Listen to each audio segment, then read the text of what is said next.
Esengomi Yakokutana Bino, une fois de plus, Bande Kubanandi Yoka Base Télévision, partout dans le monde, Bino Baye vraiment beaucoup de Libakou. Yakolanda émission Nabiso Yamikola Lelo, Tokolobe la différents sujets d'actualité Yamboka, surtout que le 17 mai, jour pour jour, 17 mai 1997, 1922, et Sali Bongo 25 ans depuis. La fin, il y a règne, il y a pouvoir, il y a Joseph Désiré Mobutu, à Salakabongo 32 ans, il y a pouvoir, mais également anniversaire, il y a entrée, il y a AFDEL, on a quatre émissions Mkwalelo. Na kozalanga mo côté na plateau ya Mkwalelo, na même vraiment moi na mboka nouveau communicateur, il y a AFDCA, moi na mboka héritier Ngashi, to betane ma matali politique, ya mboka on a déjà repesa mbote. Na invité na des jours messieurs héritier Ngashi mbote, boyi madame na Yoka Base Télévision. Mbote Maman Graciela, merci pour l'invitation. Et salut Mikole Belé, na iso sur la chaîne Nabisote Yoka Base. Ils allaient second parce qu'ils allaient chaîne Nabiso. Na pesi bande nyonso internautes au rosa libaku ko la Nabiso na quatre émissions. Je pense que nous allons passer des très bons moments d'échange et de partage sur des sujets brillants de l'actualité de notre pays au Tcholo Bango à la table de cette émission. Nazali bongo cadre na kati ya AFDC avec l'autorité morale. Officiellement communicateur. Voilà. Parce que vous savez, ceux qui ont besoin de réaliser l'ambition pour Namboka Nayo, et c'est une idée. Il faut avoir la vision, il faut avoir un projet politique. Awa na Congo, motomusu somona boye, azalaka na ye kobeta ndembo akomi politicien makanisi ya mutu ou à porter pour un changement mboka ezalité. Politique ezali moyen ya ko changer mboka, moyen ya ko transformer mboka, ezali moyen ya ko corriger ba erreur ou constater, mais il faut avoir des idées. Au tali problème, au lobby problème où ezali na kati ya société, biso tango tokoya, tokubongo la mona lolenge boye. Ya mona na mona qui était projet politique, ya autorité morale na biso ya parti FDC et c'est Luisa Kingai. Tant on a l'idéologie na biso tozali parti social démocratie ndé na moni été makanisi yo tozali nango soki toteli sanga tozali la possibilité ya ko bongola Congo kolongola yango na misère et nous avons dit soutien na biso na mokonzi ya mboka ezali inconditionnel. Donc tu ko pesa on était pour lobby qui na 2023 vraiment moi mboka ba tu que candidat présidentiel moi wana ezali ba beaucoup de sirènes maman ko kolanda yango te. Il faut qu'on se fie na message autorité morale na biso. Autorité morale na biso ezali la première personnalité et union sacrée ou ezali sincère et puis ezali honnête vis-à-vis du président. Azate lokola ba chef souris tozana bango azana mokonzi ya mboka na mbutu mais na moi azali ko combattre une opposition. L'autorité morale, les camarades Modeste Bahati, a lobby candidat à AFDC en 2023, Ezali Félix Tshisekedi. Donc, il faut qu'on se fie un message oyo autorité morale Ezali Koloba en lieu place Yakolanda Babou de sirènes. Surprise en 2023. Le président Modeste Bahati azalaka soki azanayo.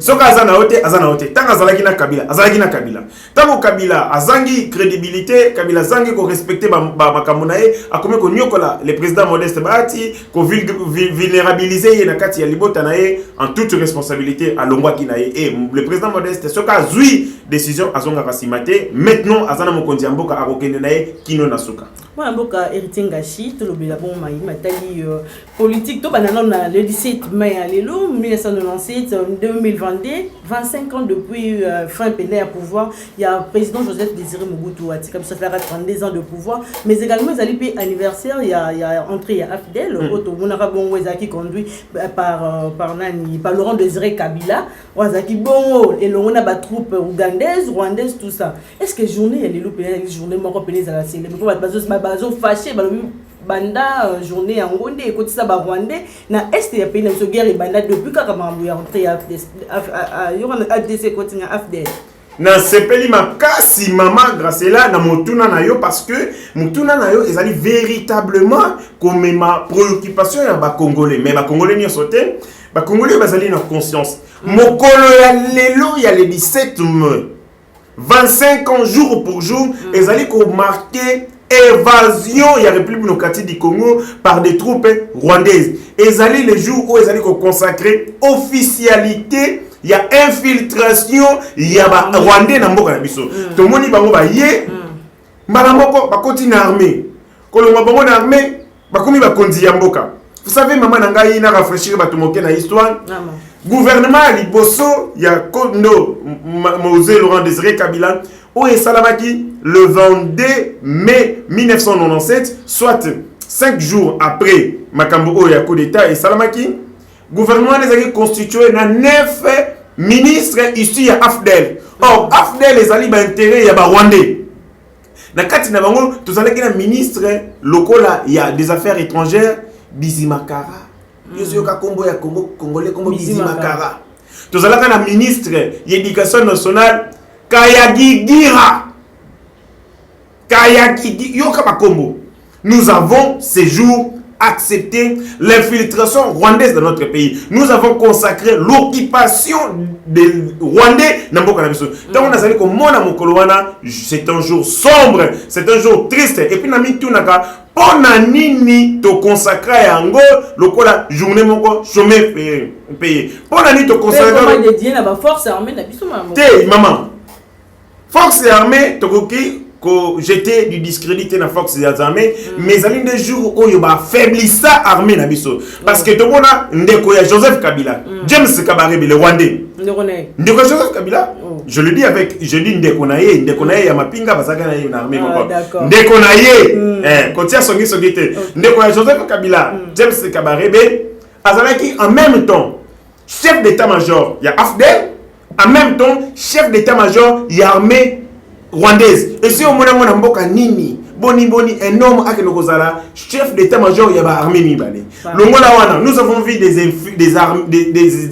infiltrés rwandais ba kota na armée yango mona armée na biso banda tango nyonso wana e beba to koma na armée moko za nationalité armée moko dissuasivité armée des infiltrés à cause il y a 1997. Donc tant qu'on a allé comme on le 17 mai quand des aliments cassés c'est occasionnel vraiment ba mort rebelle ba millions de morts manamboka kasi pour la ligne to comme ça au journée moko chômé tout ça férié ba vanda ndako et tout ça. Maman, c'est pour se moquer de l'histoire.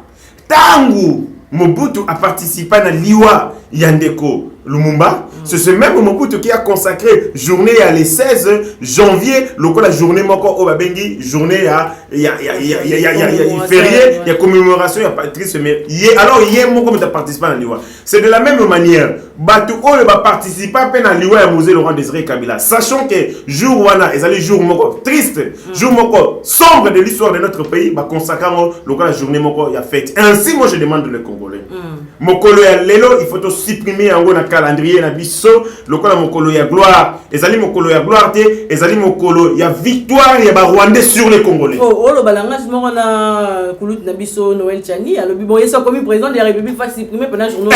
Ngai na ko supprimer yango même ba kondina mboka na sengi ba kondina mboka ba supprimer jour oyo parce que maman na ngai basepela ka mokolo ya liwa te mokolo ya liwa basala ka deuil. Comment est-ce que mokolo ba Congolais ba kufa mingi mokolo oh le pays a été occupé par les Rwandais biso to kenda ko sepela nango c'est comme si tozali ko sepela na propre malheur na biso basepela na malheur na bango te yango na lobi ete mikolo ko ya ba kondi ya mboka ba supprimer biso jour parce que tant que tozali ko mona yango ezali ko remuer le couteau dans la plaie poté ezali non makasi ya AFDEL mabeo AFDEL a sali biso na régime na bango oyo pendant 18 ans ko piller misolo ya l'État, ko bomba bateau, insécurité à l'Est, ko détourner l'entreprise publique de l'État, ko zongi sa partie État perdre, parce qu'on est allé non makasi dans nos mité manabiso, to boyi, to mona chaque jour le 17 parce qu'ils allaient ko zongi sa ko tumbo la pota na biso. Mboka to et to moni comment peut dédier vraiment la force armée na biso, kasi to zonga mamuke na discours chef d'État ça qui kuna na Abidjan et pas il va pas gagner Colombia.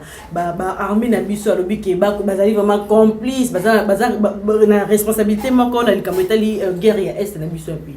Est-ce que chef de l'État il va manquer lo ba bongo et tant que commandant suprême et tant que magistrat suprême est-ce que akoka koloba mabongo vis-à-vis armée na biso banda Congo et banda Congo ezali na mwana mobali moko te mokonzi ya mboka moko oya s'investir makasi na makambo etali sécurité lokola mokonzi ya mboka son excellence Félix Antoine Tshisekedi Tshilombo c'est le seul qui s'est beaucoup investi na domaine wana ndeko Kabila oyo entre guillemets c'est un général il des forces armées. Asali na 18 ans, atongeli biso attaquant mon côté. Atongeli ba soldat atanda comme mon côté pour ba kende kolala. Salaire il y a ba militaire, il y a misère. Mais à l'autre état vous avez comme on officier supérieur, les officiers généraux, basali ko détourner mi solo, il y a ba militaire, ba soldat, il y a ba militaire, ba mo bazo tonga bandaku, yo yebi ndako moko ezali hôtel moko ezala ka soli to posani moke o ya général kingani. Général mutu salaire $150 à cause mbongo ya kotonga banda comme minene boizalité. Donc nous avions une armée clientèle, une armée dysfonctionnelle, une armée désorganisée, parce que en 2003, tant que tu as le brassage, tant que tu as un accord global et inclusif, tu as signé je crois en octobre 2002, dans Sun City, tu as été tous en rébellion, il y a MLC, rébellion, il y a RCD. Tous les rébellions il y a Ougandais, il y a Rwandais, tous les militaires, il y a des FRDC. Il y a des motomososo, akima na eka mbango mokie a commis général. Bato mososo baso ba pété na kati armée, bazali na formation ata mokete, éthique, ezalité.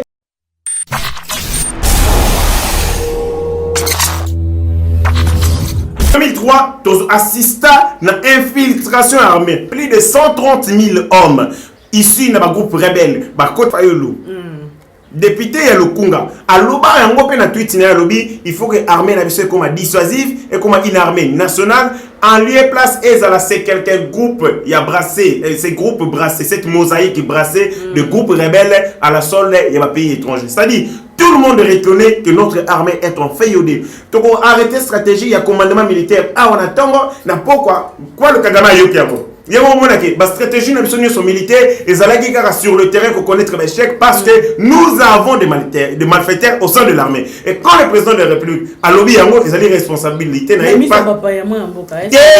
Maman tika likamwana. Qui pena image en na ndenge ya relation internationale quand mon konti mboka alongwe awa akomi na mboka longo la Brazzaville. Tango ya koti na ndako songolo pakala ndako wana ekomi état congolais.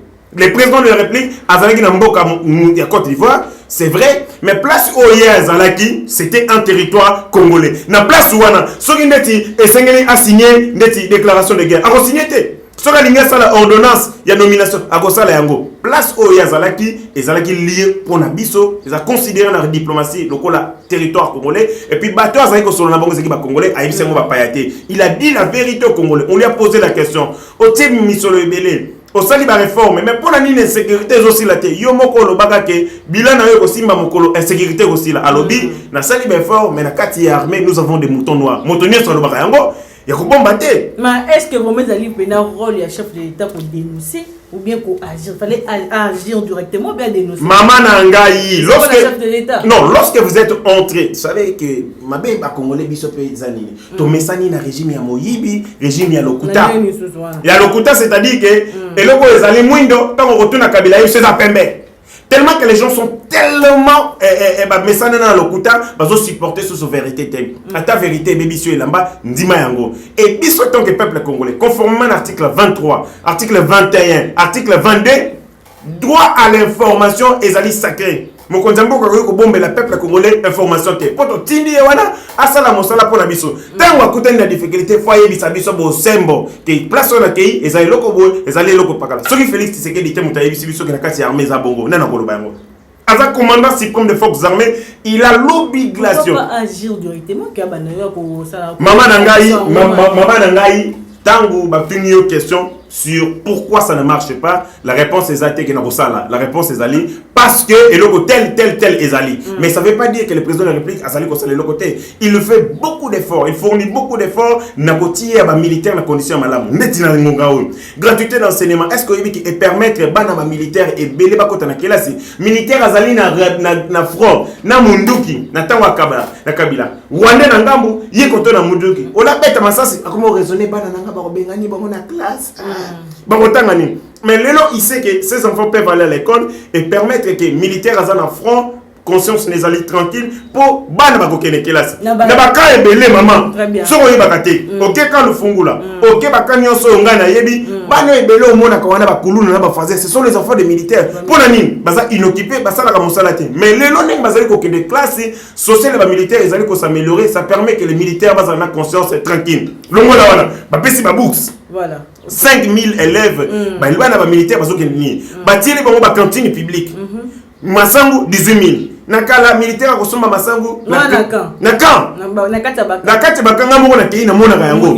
Na moni basombi. Mutazaye kosomba Masangu sac ya Masangu d'ailleurs quand les militaires n'avaient pas la possibilité d'acheter un sac de maïs pour les acheter un salaire ni.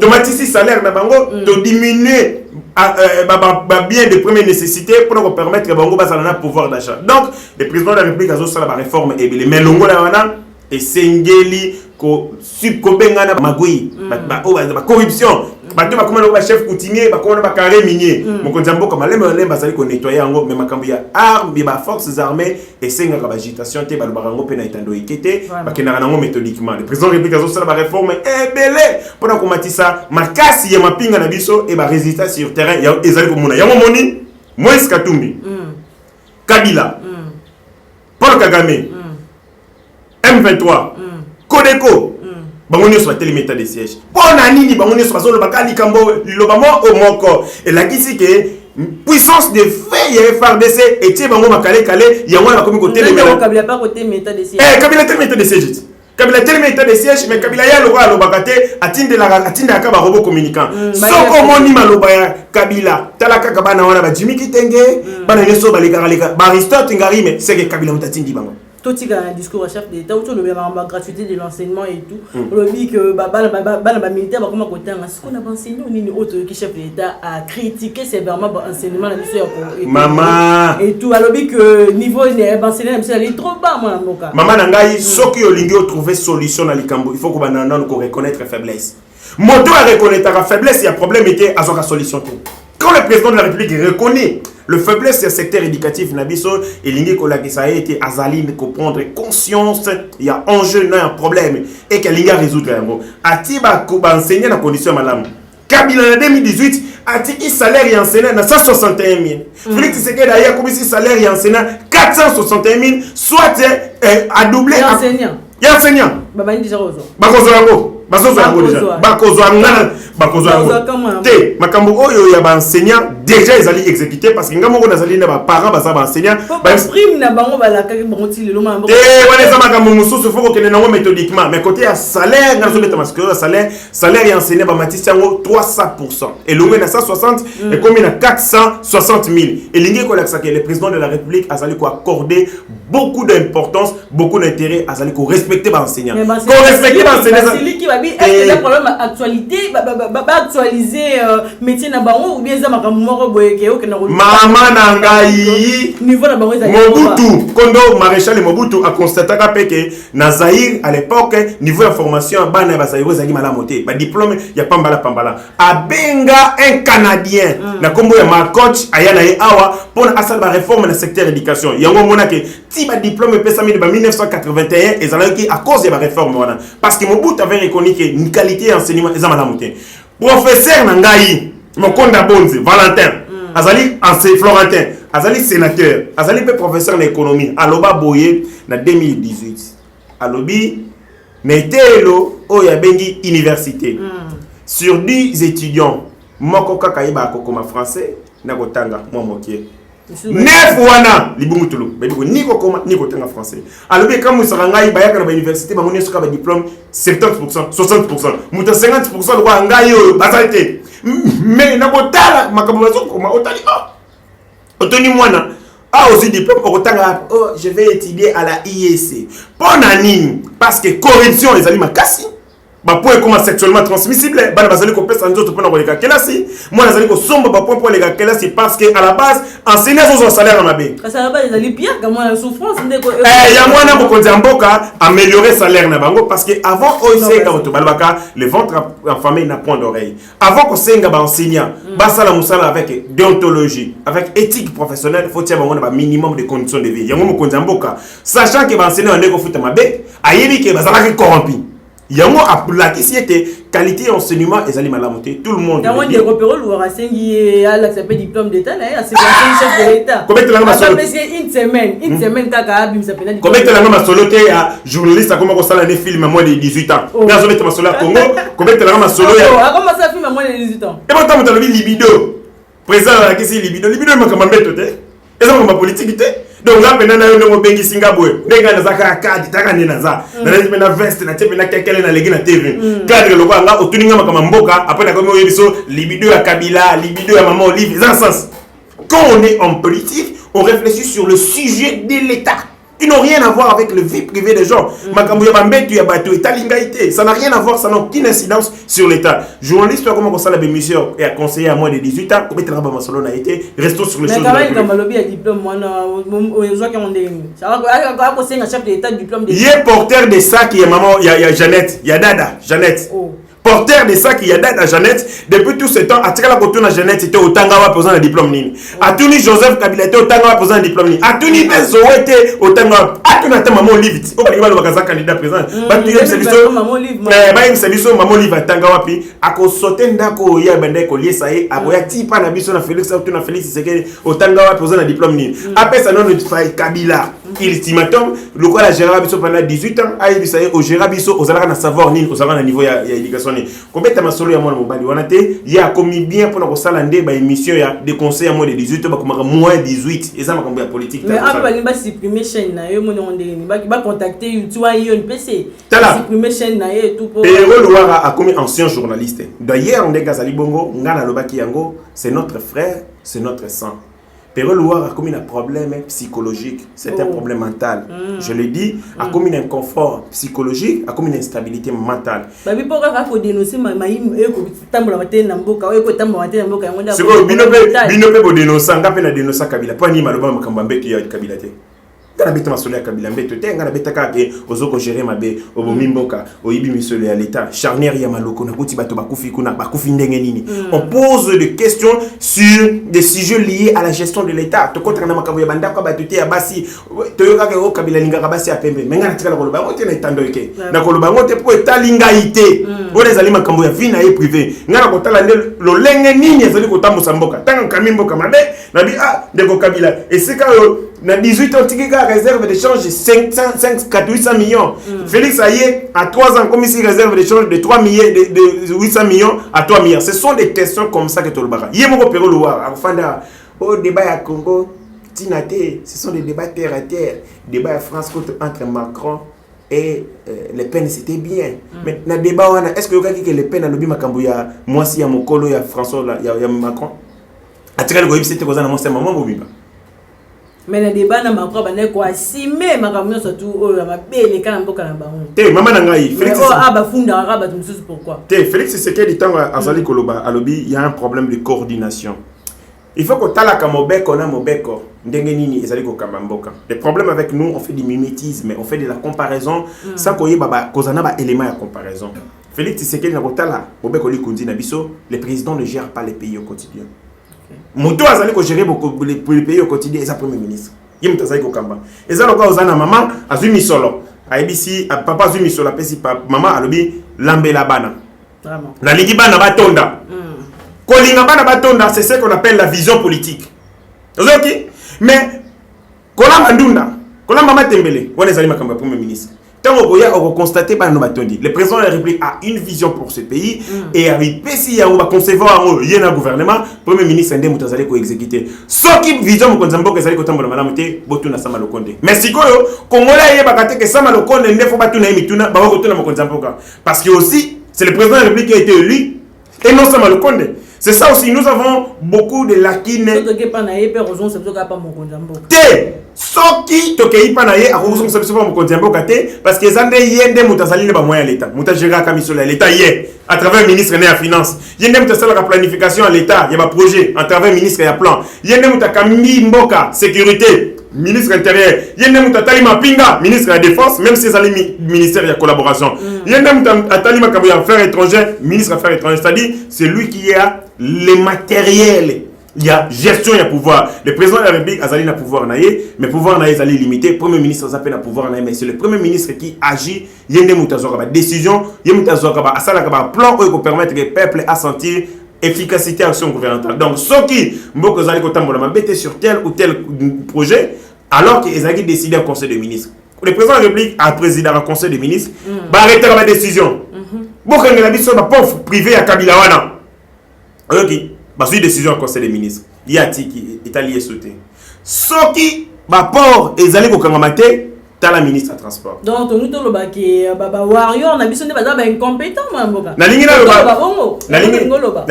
était que les alliés n'a pas ministre à Mososo, basali ko salamalamo, basali ko soutenir pe ba yebi bazan bo sosoli na vision mokonzi ya mboka mais ali pe na ba warrior mosusu pe ba kokite bazokokate baza ebele bazokokate bazali kosunga mokonzi ya mboka te et biso responsabilité na biso ezali ete ba warrior ba exécuter vision ya mokonzi ya mboka pour ba pesa peuple soulagement OK si on mutu ba ko finir compétent na chef de l'état mambo kasi bazofinga jusqu'à présent asa ebele makambo ebele nazoko tanga te Kabila na Moïse Katumbi oya sali 8 ans à la tête ya Katanga depuis 2008 tina 2015 Kabila 18 ans mandat hôpital Jason Sendwe na Katanga salité lokola poubelle hôpital oya lokumu ya mwana mama yemu ya lokumu Félix Ayali abongisi yango omoni ayewa mama yemu ozalaka lokola abattoir bato bakokende kokufa OK, je me souviens que maman yemo na lali kuna na butu 20 personnes bakufi.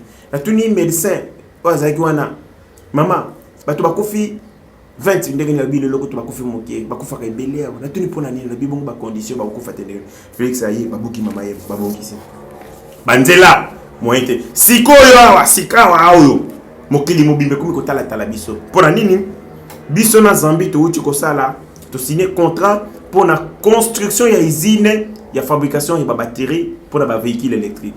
Les lots sont commis à l'ère de la transition énergétique. To commis côté comme makambo ya bami to ko ya essence o ezala polluant. To commis na besoin ya mituka o ezali ko kombama na électricité. Batterie o ba ko tia na mutuka wana biso to ko sala ko. Mwindenge mokili mobimbe komi ko tala biso. Lithium o ba sala la batterie wana to za nango tala ba centaines de millions.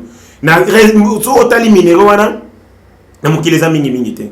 Bato bazali nango eza États-Unis mokie bazana quelques 4 millions de tonnes otangi mboka lokola Australie otali mboka lokola Chili nde bazana ngo mais biso a tozana ngo ba centaines de millions et de millions c'est que biso soki tokomi ko produire ba batterie électrique mokili mobimba badoka ko sala ba commanda bon betio Félix Salini obi Sinat mama Sinat o babengi Sinat cimenterie nationale ekufa bandakala depuis 2011.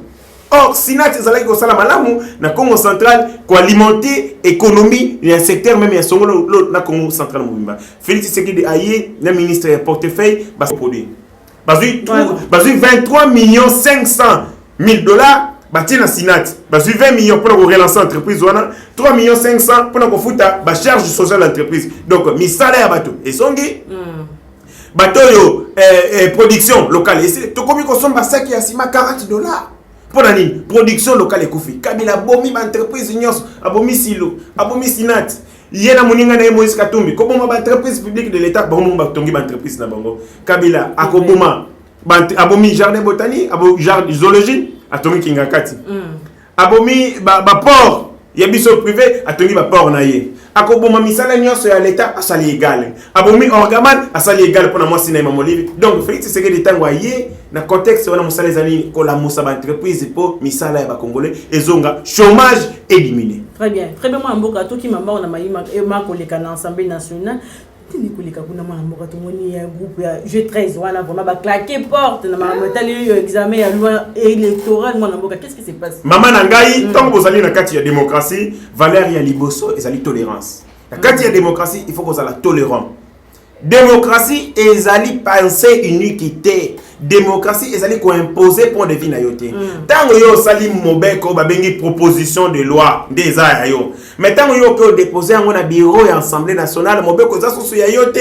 Mobeko komi ya ba député. Motona moto akotiali kanisi na ye. Na kati ya plénière, soki na plénière te na commission. Mais là on azali ko sepelate ndeko nanga Delis Sanga, un ancien rebelle na bonzali ko mona ke kanda ya kanda ya rébellion ezana eti moni soko moto kanda rébellion ti leza kasi soko moni moto mesana à tout moment ole ko sala itumba démocratie ya akokite akena bitumba sekaza moto kanda mokose Félix Tshisekedi Etienne Tshisekedi abundi na maréchal Mobutu kaka boye atikala ko simba mandoke te ça montre que c'est un homme oya mesana ayibi tolérance ayibi ba valeur démocratique mais Delis Sanga na ekiri na balingi démocratique te balingi kaka makambo bango balobaki Et les caca bon en Assemblée nationale, balongola ta phrasité, balongola ta vigité. Est-ce que maman va t'avoir la démocratie?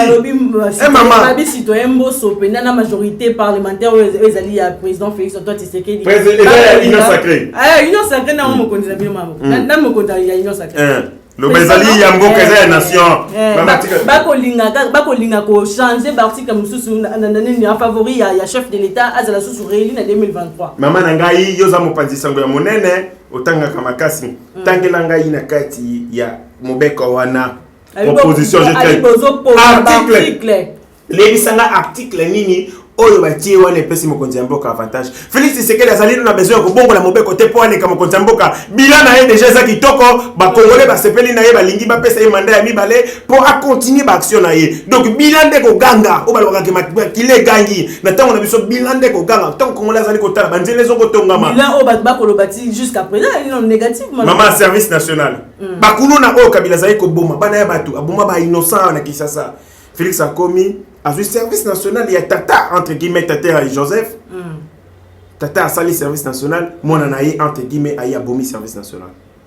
Félix Tshisekedi a la musique service national. Des enfants qui ont été tués ici à Kinshasa. Félix Tshisekedi a commis Kozo Bango, a commis bâtisseur de la République. Banal a commis Salama Sango Bisso Zali Kolia. Parce que le métier, menuiserie, construction, banal a commis Foutama. Oh, hier, Bazalaki tué. Tanalo Lengekani, Mokonjamboka a changé le paradigme de gouvernance. Des enfants qui étaient hier inutiles. Tués comme des chiens, aujourd'hui, bah, comme bâtisseurs de la République. Tant que ma les autres comme on a mis ça, on a battu. Parce que bon, il y a pas qu'on a mis ça. Bah, comment derrière la conscience, parce que mon que moi, mon balo, ça n'a pas malamu. Le président République a une bonne foi. À l'Ingi Congo, à sa peine Congolais, au péda, machin même.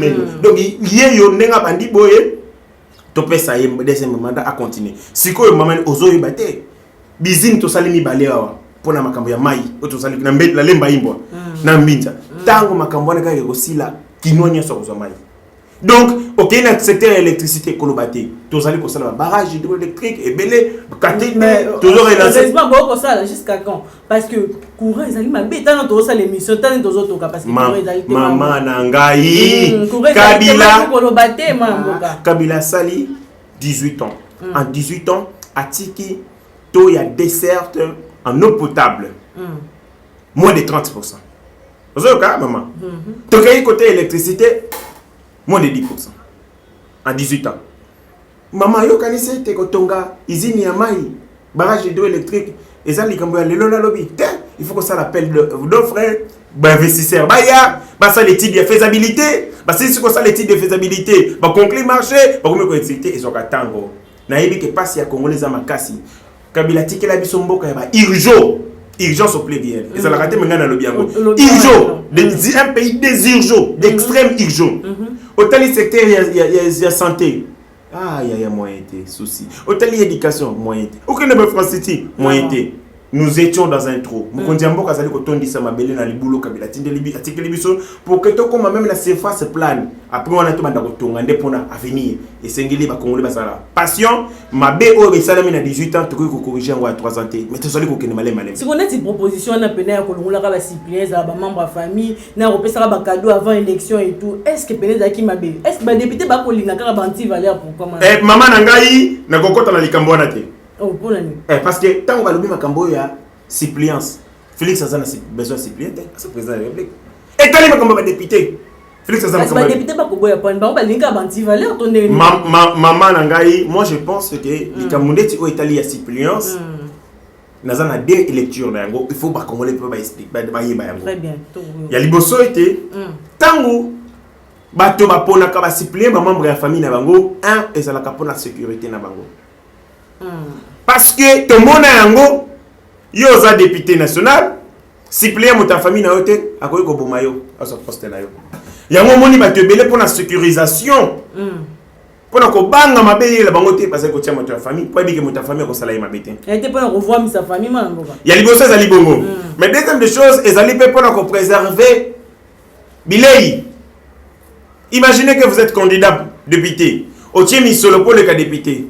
tant les député montomoko a contribué qui n'est le côté la campagne électorale na yo tant yo koufi ya zongo famille no le côté ça dit il y a une idée derrière ça il y a pour préserver il y a pour protéger bien na bango mais là ça va député que et loko ya l'état ezali bien mototé mandat à l'état za yote mandat ba pesi idée yo pona osalela yango ce qui yo zate il faut montomoso o pe azali na engagement politique moi si na yo soka azali politique malamu moi na soka za politique za malamu mais ko ko mona ba tuteur za ko beta na Nintendo ozui mwana na yo okomisi suppliant akoloma na suppliant ozui likangu na yo bozali kokutana bino na ye na matonge bozokutana na niangwe lokola yo za politicien okomisi nini politique ezali lié à famille politique ezali kambo ya appel ezali kambo vocation ezali kambo ya engagement yango wana nga proposition nga na pesi boye pour kokata na mukuse yo pour proposer nga na ko sala ka ba critique to za batamayele to tangi kela si poto pesa ba proposition nga ezali kimili ya mandat ezala te. Ce que vous allez candidat député, vous allez candidat député. Et le coup est ça là que ma campagne va suppléance et comme un likama pour un nini. Yomoko pareil. Ça c'est le pas député national, au provincial, au sénatorial, au niveau des gouverneurs, au niveau des ministres. Yomoko motomoko. Nami tuni suko yomoko motomoko. Vous allez une idée pour développer nini, pour développer territoire na yo, pour développer province. Développer nini ça montre que ces gens-là ce sont des aventuriers parce qu'ils ont une idée pour développer mboka parce que ceux qui ont besoin de développer mboka ba ngai na etumba na kaka lingwala très bien na koteka libaya na lingwala po makanisi na ngeza lingwala tango wewe pisanga ke longa na lingwala kene na bumbu na lingli bumbu te parce que moi j'ai une vision pour développer lingwala mais lokola ozali na batu ya chance loko pamba akotia koto soka raté koto asimbi koto au moins mutaleki député national yimoko député provincial na place na na députation provinciale à Tcheklikam. Na place nationale à vice-première dame.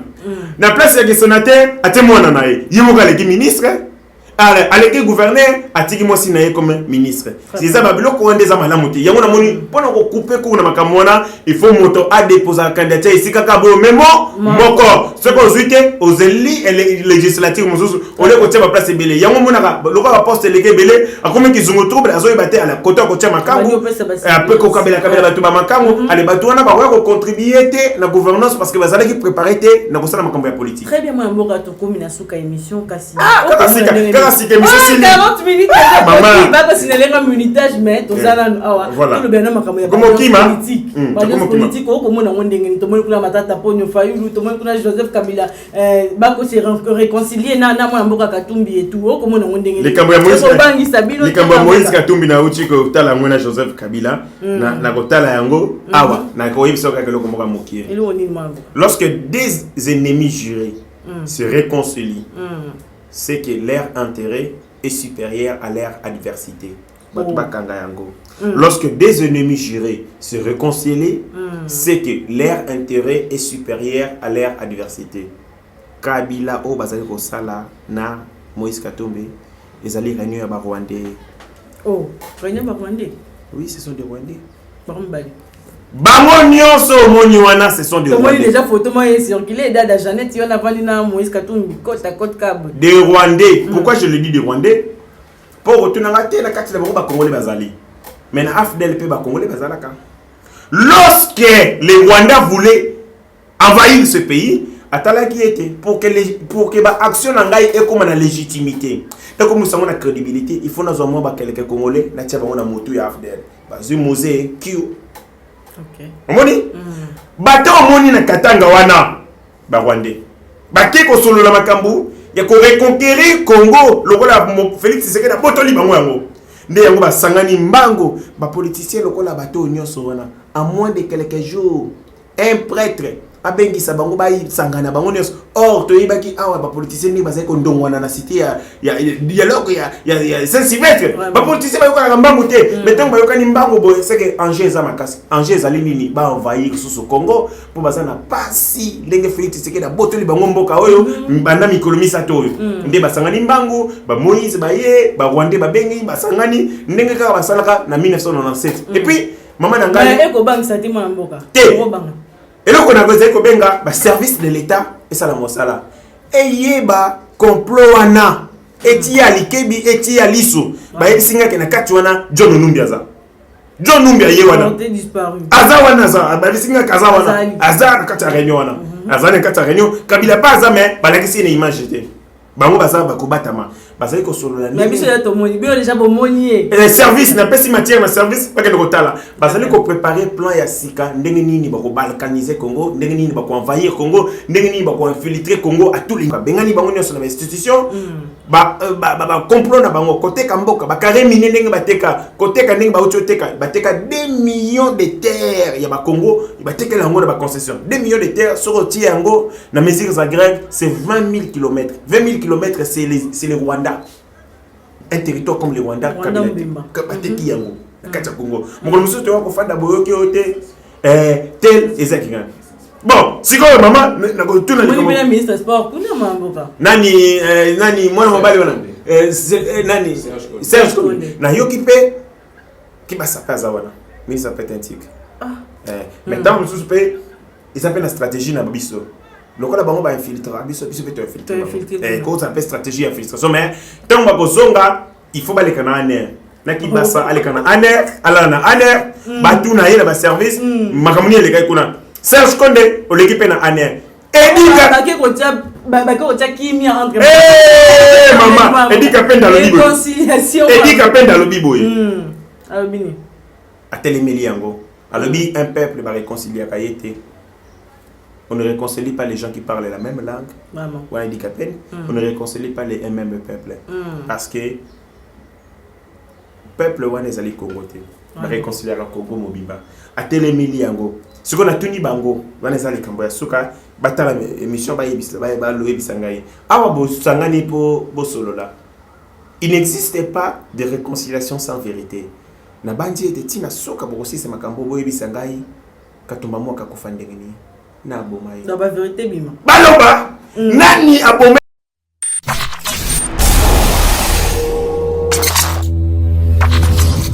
Donc, na bandi ete lokola balingi basangani baloba bosembo bayebisa ngai bayebisa ba congolais toyeba nani aboma katumba mwake ezalaka ndenge nini na tango nini na natindaka bango et puis matata po le père azalaka na makambo wana yebi pe mwa likambo wana ndenge nini eleka donc ezali tango bayebisa biso ba vérité toyeba yango na makambo bauti kosala wana ezali complot contre la République démocratique du Congo. Bazali na besoin ya koyoka na lisusu lolenge kani bako se partager Congo ndenge basalaka yango na 1997.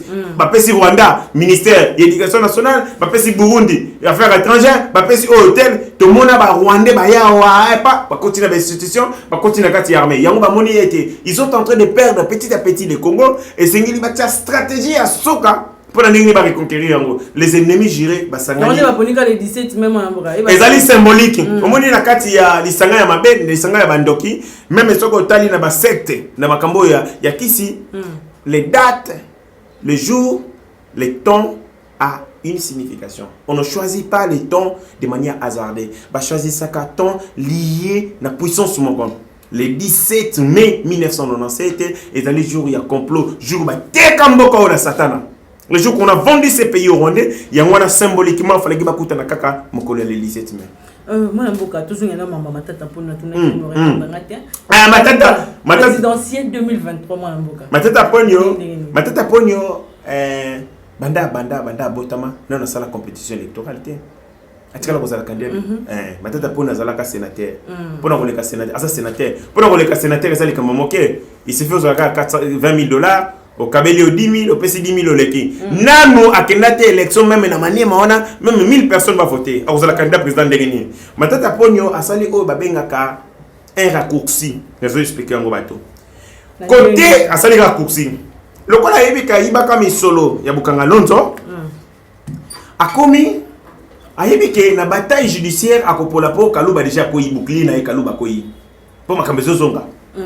Mais il est kozonga puis kanga mokolo lelo ngana kokeno kotikela ndeko nanga matata ponyo madesu na prison na maka na nini te madesu te masango fallait ki ba produit na bakanga lonzo oya boya ko sala ba détourner mbonga na kozwa masango ya service national na kokeno kotikela ya mubeso batokisa na ko tikela dans dossier zongi écoute zongi makasi kuto en fait Fox bouclier na ezali kaluba Kaluba lia misolo nde yango esala bongo to kama kama musolo mutote ya pesa musolo e pa Kaluba tende yo se mona moyibi andima ke inaiba ki moyiba andima ka so bobeti lituto lo tuto matata nana zui free basukume eta bondi matin donc matata ponyo asali boye pona nini a créé parti politique pour ko kima bataille judiciaire et ko koma tango nini bolingi mo benda matata ponyo na justice akeno ko samba lobi bazali ko tungisanga pour na candidat président de la République donc a créé parti politique pour se victimiser pour alo bakatango nyoso ke bazali ko tungisanga pour za candidat président de la République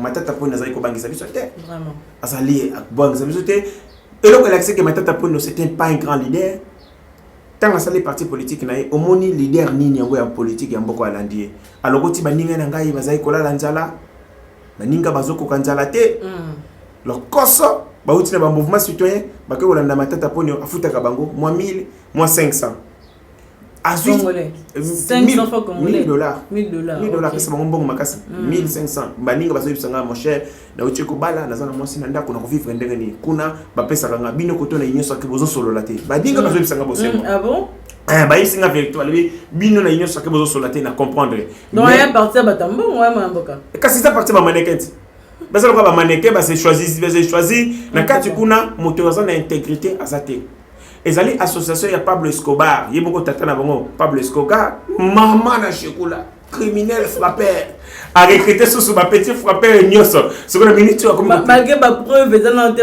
to ki ya balobi ke yende pena azali voleur intellectuel ba ko benga moni IGF soka sali enquête mingi abonga raté alobi boy lobby communiquer lobby alobi matata ponyo est l'auteur intellectuel un instigateur auteur intellectuel matériel et puis principal na débâcle ya bukangalonzo gaité alingete tanga lobi ke matata ponyo donc sur base ya rapport oyo ngai naza na droit ya kobenga pe matata ponyo frappeur chekula fa quoi ngaité rapport de lobby yango rapport lobby yende auteur principal ya débâcle ya bukangalonzo a recruté tous les petits escrocs de la République a tiré bon na parti na LGBT wana azoyi kusaba na wana nini moyibi azoyi sabango tande ba yiba commission la l'état tande ba sala bazali danger parti wana ezali menace pour la République nga ministre intérieur na kondimate parti wana sala mosala parce que parti politique il faut ça na ba valeur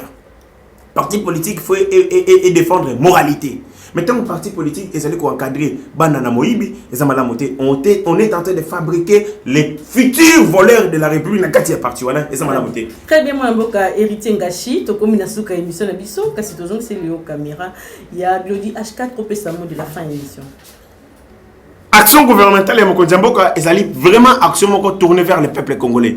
Mokondjamboka est allé ko salaka maloba ya tata na ye oyo balobi le peuple d'abord. Tala maman na likambo bauti ko sala na tango moke oyo bauti ko revoir ba salaire ya ba retraité ba tata na nga ba retraité na régime ya Kabila bazali ko futa un directeur ya fonction publique retraite na ba ko futa 21 000 francs congolais pour la directeur ya Kinshasa.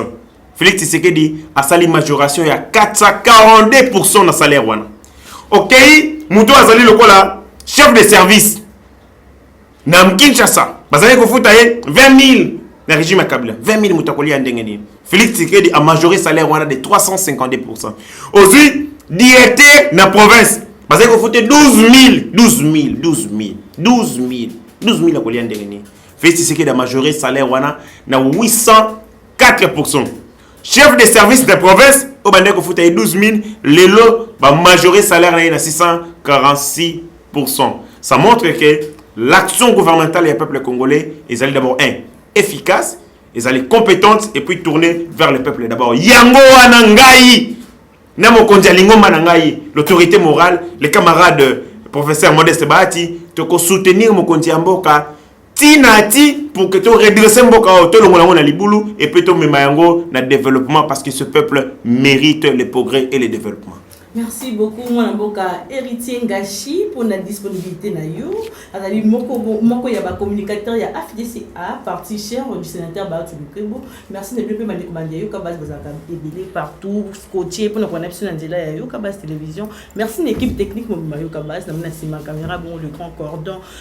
Glody H4 pour mon PDG na biso Bécho le trésor lumuna assistance. Merci na Aris Ndeko Aris pour la disponibilité na open na misala ya kitoko boko sana yo kabas télévision. On a la bibliothèque très prochainement sur qui est 60.